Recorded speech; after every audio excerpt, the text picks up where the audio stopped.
Can I just say that I think the cello is probably one of the most underrated instruments of all time? That's great, man. I totally agree. When's the last time the cello was even used in a top 40 #1 song? Probably ELO. Yeah, right, exactly. 30 years ago. Yeah. Been a pretty exciting year for you guys. Yes. Pretty intense. Very busy. Very intense. Yeah. You guys get a couple days off for Christmas, or still working? We're getting a long 2 weeks, time I think. for Christmas. 2 weeks. Yeah. Are you all from Oklahoma or LA, or where are you guys from? We're mostly from Colorado, Okay. and then a couple guys from California. Okay. Why did I think Oklahoma? I was born in Tulsa. Oh, okay. But yeah, it's not my home. And little known fact, another song we currently play on Kiss, the Natasha Bedingfield song, you co-wrote that song. Yeah. Love Like This. Co-produced, yep. And the new Blake Lewis song. New Blake Lewis song, and J-Lo Do It Well. Do It Well, that's right. Yeah, and a few others coming out. I'm not sure which ones. Whenever they come out. That's cool. Yeah, no, I just did a bunch of stuff with her and Blake and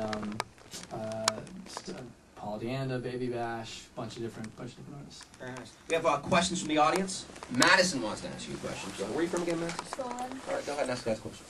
What's your song Apologize about? You're looking at me. Yeah. You wrote it. You know, it's about it's about a lot of different things. I mean, it's about self-respect, and it's about some bad relationships. It's kind of evolved into, it means something different each year, I guess, to me.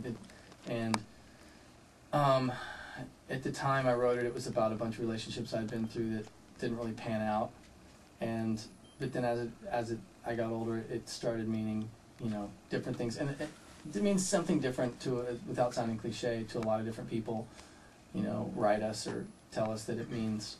Some people think it's about relationship, others think it's about something as severe as like suicide. A lot of people think it's about suicide. Is it? And no, it's not about suicide. I didn't write it that way, but a lot of people, because that opening line, a lot of people think, and I never even thought that till someone mentioned that. I thought, oh my God, yeah, that does kind of sound morbid. But it's helped out. Some people have really, I guess, been connected with it or helped by it because they did think it was about suicide, and they related to it and thought that that it was kind of written for their situation. So that's why I don't get too specific on what it's about. Exactly. I'm not naming names exactly. Good idea. Yeah. Who's next? You? Yeah. How did you guys meet up? Ryan and I, Craigslist. Yeah. Casual encounters. Casual encounters. It's a bunch of cool guys. Cool guys. I'm some cool guys who play instruments. Ryan and I, we went to high school together in Colorado Springs. Played soccer, and we both had a dream for putting a band together and playing music, and we agreed on the same music that we liked, which tended to gear towards music that really meant something, music that was really moving.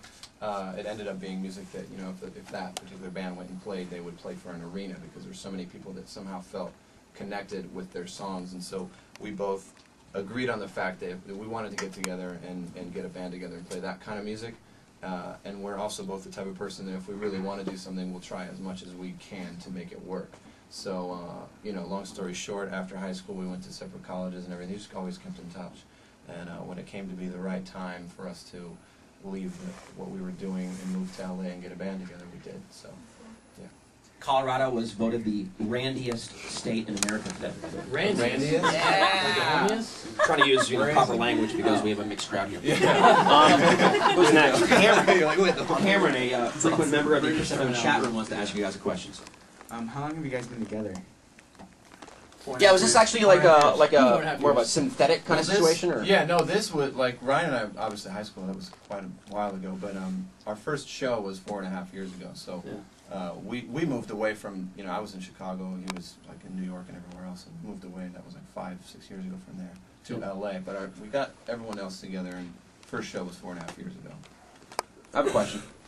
Have you guys seen the 2 Girls, 1 Cup video yet? Yes. Yes. Radio people. Yeah, the last time we were radio. Are you serious? It's only a radio thing? It's phenomenal. We've only heard about it from. Hang on, let me get you on a mic here. What's that now? What? Sorry.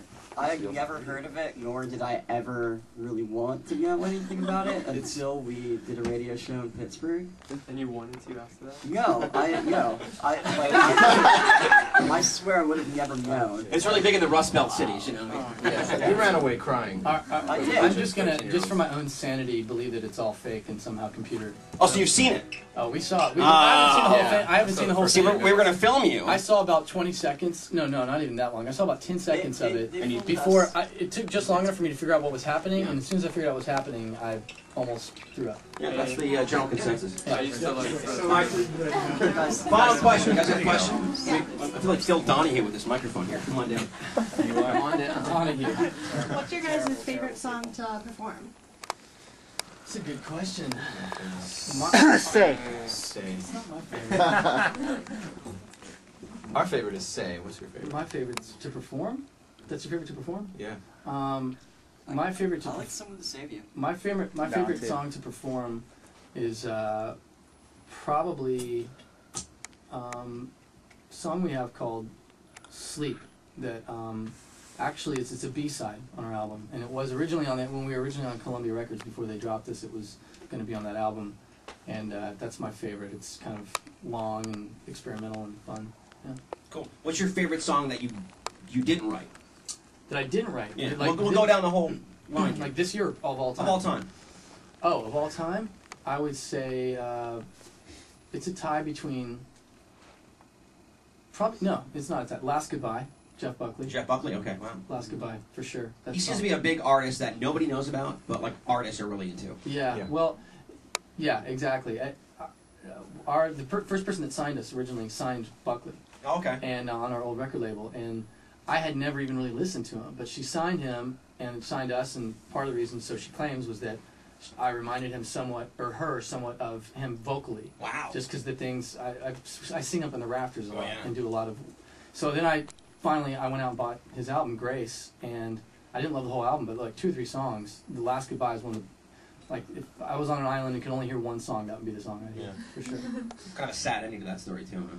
Very stupid Yeah. ending, really. Yeah. I mean, it's like that was just, it's just waste, it's complete waste. Yeah, you know? he was very young. He drowned. He actually ended up drowning. He got, about 10 yeah, years ago. he got drunk and drowned. Yeah. He got drunk and fell into a river and drowned. I mean, it's like really sad. And his dad died the same age too. Yeah. What about you guys? Favorite song of all time? Peter Gabriel, In Your Eyes. In Your Eyes. Classic song. And did you know the song before Say Anything, or did you? Was that the first time you heard it? Was it No, I heard that It's song. been around for a while. Yeah. Zach has never seen Say Anything. What's that? I've never seen Say Anything. Can you imagine that?